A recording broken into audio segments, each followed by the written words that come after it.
gereja mau kemana. Di gereja manapun sebetulnya jika Anda masuk dekat, akan terjadi konflik juga.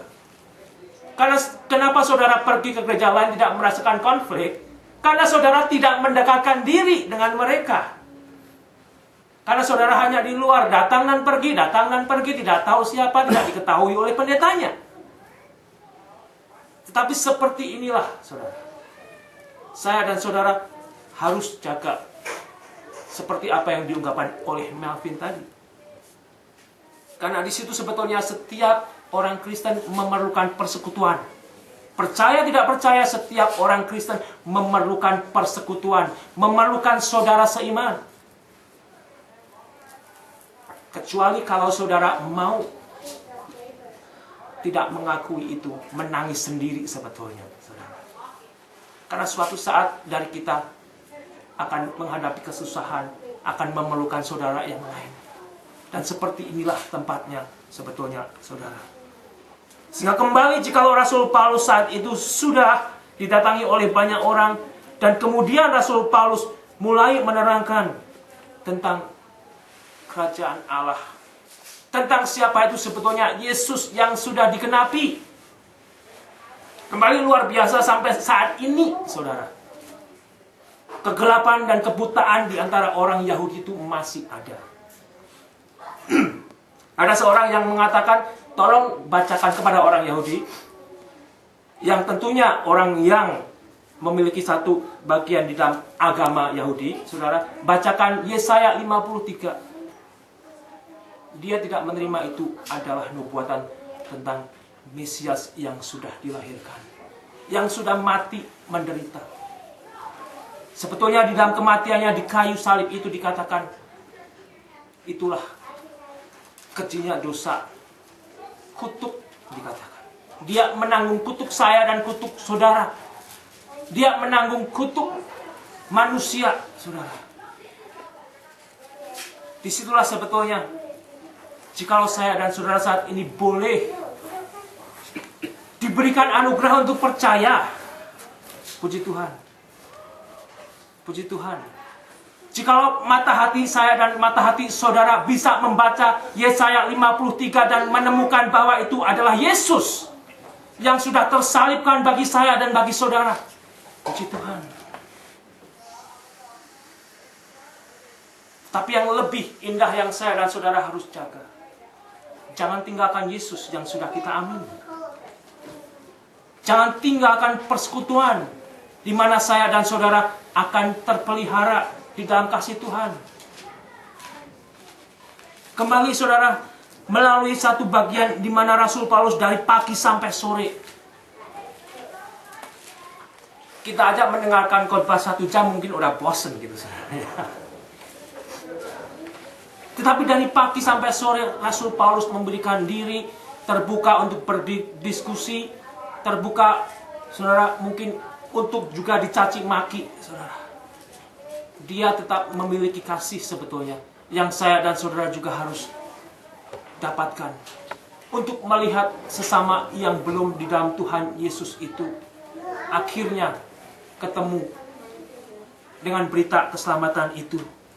Sehingga jikalau sebagai orang Yahudi hanya menganggap bahwa bapak mereka Abraham itu, saudara. Kita juga melihat sebetulnya, jikalau kamu tidak menghasilkan buah-buah pertobatan, keagamaanmu juga tidak ada gunanya. Sehingga kembali juga tadi Pak Barus mengatakan, saya tidak sanggup untuk memenuhi tuntutan hukum Taurat. Sebetulnya firman Tuhan juga mengatakan kepada saya dan kepada saudara, siapa yang sanggup? Tidak ada yang sanggup. Tapi justru melalui hukum Taurat itu saya dan saudara dan setiap manusia dituntun untuk ketemu kepada Yesus. Baca kembali dari Galatia.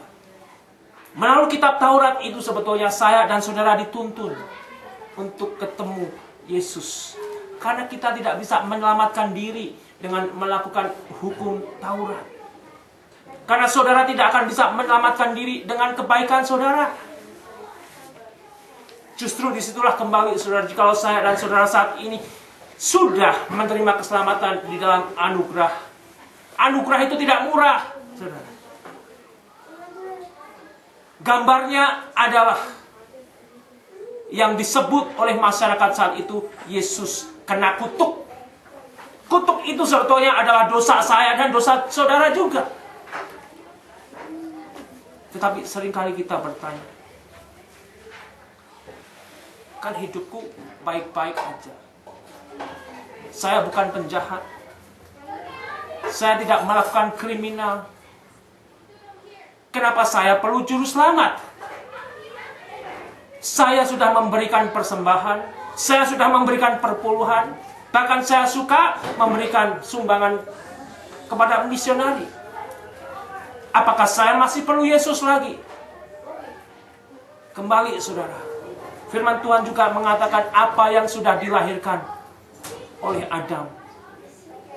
Dalam Roma, semuanya sudah terjatuh di dalam dosa. Saya kembali, saudara, Roma 3 ayat 23 itu semuanya sudah terjatuh di dalam dosa. Mari kita baca bersama untuk saya dan saudara boleh diingatkan, untuk saya dan saudara juga saat ini boleh lebih mengucap syukur jika kita merayakan hari kematian Tuhan Yesus. Diingatkan bahwa Yesus mati bagi dosa-dosa saya dan dosa saudara. Roma 3:23. Mari kita baca bersama. 2-3. Karena semua orang telah berbuat dosa dan telah kehilangan kemuliaan Allah. 24. Dan oleh kasih karunia telah dibenarkan dengan cuma-cuma karena penebusan dalam Kristus Yesus. Jikalau saat ini kita diberikan waktu bersama untuk merenungkan 2000 tahun yang lalu Yesus disalibkan. Biarlah kembali, saudara, lagu yang kita nyanyikan tadi sebetulnya boleh merubah hidup saya, boleh merubah hidup saudara, sebagai orang yang sudah ditebus, sebagai orang yang sudah diampuni oleh karena penebusan Yesus Kristus. Sehingga kembali, saudara, apapun yang menjadi pergumulan saya, apapun yang menjadi pergumulan saudara, kita yakin kita semua di sini memiliki pergumulan. Saya dan kita yakin Pak Andi juga memiliki pergumulan, saudara. Tetapi di dalam Yesus itulah kita beroleh kekuatan. Sehingga karena saya dan saudara kembali boleh diingatkan melalui firman Tuhan, melalui pujian, hidupku bukannya aku lagi, kan? Kita nyanyikan kuat-kuat, kita nyanyikan kenceng-kenceng. Benarkah hidupku saat ini sudah menjadi bagian yang dimiliki oleh Kristus? Tentunya dengan saya dan saudara melakukan kehidupan pribadi dari hari ke hari, yang tidak diawasi oleh pendeta, yang tidak dilihat oleh pengurus, yang tidak bisa dimonitor oleh sesama jemaat, saudara. Itulah sebetulnya posisi saya dan posisi saudara. Kita sudah dimiliki oleh Yesus.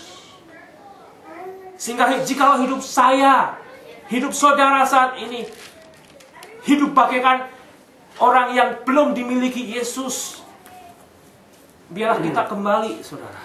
Biarlah saudara kembali sebagai orang yang saat ini sudah ditebus oleh Yesus dan hidup di dalam penebusan itu.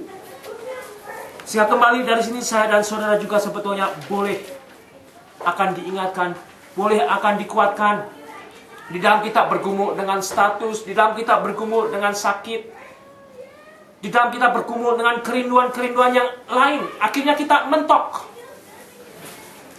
Kita dimiliki oleh Yesus. Sehelai rambut pun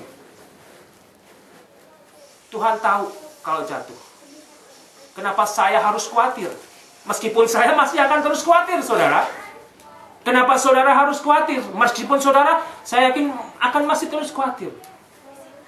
Tetapi justru dari kekhawatiran itu kita diingatkan untuk kembali kepada Tuhan Yesus, untuk kembali kepada firman Tuhan, untuk kembali, untuk saya dan saudara tidak meninggalkan gereja dan persekutuan.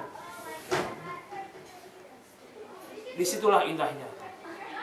Jikalau saya dan saudara saat ini boleh diingatkan, Sehingga akhirnya berita itu juga